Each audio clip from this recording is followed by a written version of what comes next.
సంత మల్లన్న. ఈ మా సంత మల్లన్న జాతర ప్రతి సంవత్సరము ఈ సట్టి మాసంలోనే జరుగుతుంది. ఈ డిసెంబర్ మాసంలోనే ఏ సంవత్సరం తీసుకున్నా ఈ డిసెంబర్ మాసంలోనే సట్టి మాసంలోనే జరుగుతుంది. కాబట్టి మా గ్రామంలో ఈ సట్టి వస్తుందనంగా ఈ అమాస నుంచి 15 రోజులు నియమనిష్టాలతోటి మా గ్రామం లోపల ప్రతి ఒక్క ఇల్లు నియమనిష్టాలతో కాకుండా ప్రతి ఇంట్లో ఒక పండుగ వాతావరణం, అంటే ఒక గృహప్రవేశం లాగానో లేకపోతే ఒక ఇంట్లో ఒక పెళ్లి కార్యక్రమం లాగానో ప్రతి ఇంట్లో ఒక పెద్ద పండుగ కార్యక్రమంగా జరుపుకుంటారు.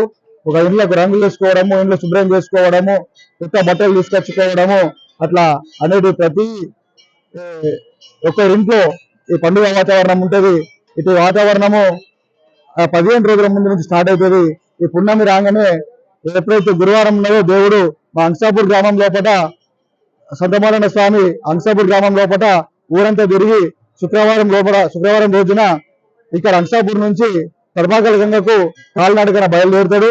అక్కడ శుక్రవారం రాత్రి తడపాకల్ గ్రామంలో నిద్రించి అక్కడ ముందుకు కాపు వాళ్ళ ఇంట్లో నిద్రించి అక్కడి నుంచి శనివారం నాడు ప్రొద్దున ఉదయం 11 గంటల లోపు గంగాస్థానానికి బయలుదేరుతాడు.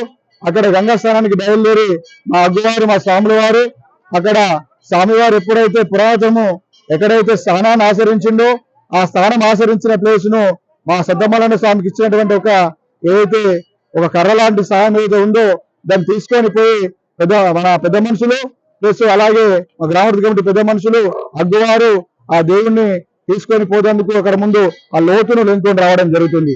ఆ లోతును తీసుకొని వచ్చి మా అగ్గువారిని అక్కడ ఆ దేవుణ్ణి వారికి మోపి వారిని తీసుకొని ఆ స్థానాన్ని ఆచరిస్తున్న సమయంలో అక్కడ తండోపతండాలుగా తరలి వచ్చినటువంటి భక్తులు ఏదైతే మంది ఉన్నారో గ్రామాల నుంచి వేల మంది అక్కడ తడపాకల్ గంగా స్థానం లోపల ఆ దేవుడు స్థానాన్ని ఆచరిస్తున్న సమయంలో ఆ దేవుడు స్నానం చేస్తున్న సమయంలోనే ప్రతి ఒక్కరు ఆ స్థానాన్ని ఆచరించి ఆ శనివారం రాత్రి మళ్ళా బయలుదేరి శనివారం రాత్రి 8:30-9 గంటల వరకు అంశాపూర్ గ్రామానికి చేరుకుంటాడు సంత మల్లన్న స్వామి. మళ్ళీ ఉదయం ఆదివారం రోజున మళ్ళా సంత మల్లన్న స్వామి కుటుంబానికి చేరుకుంటాడు. ఇక్కడ కళ్యాణం అనేది జరుగుతుంది. ఉదయం కళ్యాణం జరిగి యథావిధిగా జాతర ఉత్సవాలు ప్రారంభమైతాయి. ప్రారంభమైన తర్వాత 12 గంటల 1 గంట మధ్యలో రథోత్సవం 2 రోజులు అక్కడ దావపట్టడం అనేది దేవత వారు చేయడం జరుగుతుంది.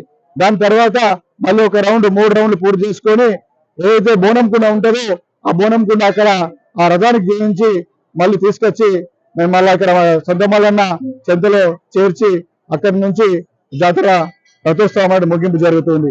ఈ సోమవారం అయిపోయిన మంగళవారం నాడు ఈ చుట్టుపక్కల గ్రామాలే కాదు, కరీంనగర్ జిల్లా కావచ్చు, వరంగల్ జిల్లా కావచ్చు, ఆదిలాబాద్ జిల్లా కావచ్చు, నిర్మల్ జిల్లా కావచ్చు, ఇట్లా కామారెడ్డి జిల్లా కావచ్చు, మన చుట్టుపక్కల గ్రామాలే కావచ్చు, చాలా మంది వచ్చి మంగళవారం నాడు నైవేద్యాలు సమర్పించుకుంటారు.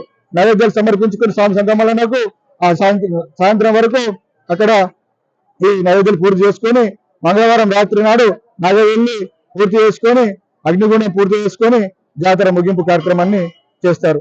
బుధవారం నాడు యథాతథంగా ఈ ఊరు ఇక్కడ ఉన్నటువంటి తీర్థాలే కావచ్చు, ఇంకా దుకాణాలే కావచ్చు, గ్రామం లోపలికి వచ్చి అక్కడ ఊర్లో తీర్థాన్ని చేస్తారు.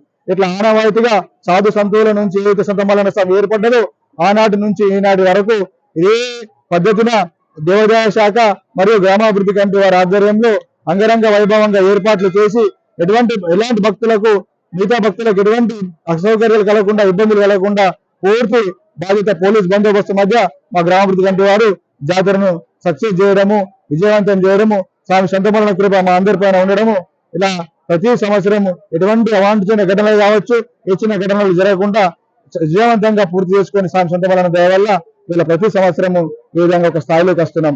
అంత సంత మల్లన్న దయ, ఏదైనా సంత మల్లన్న దయ.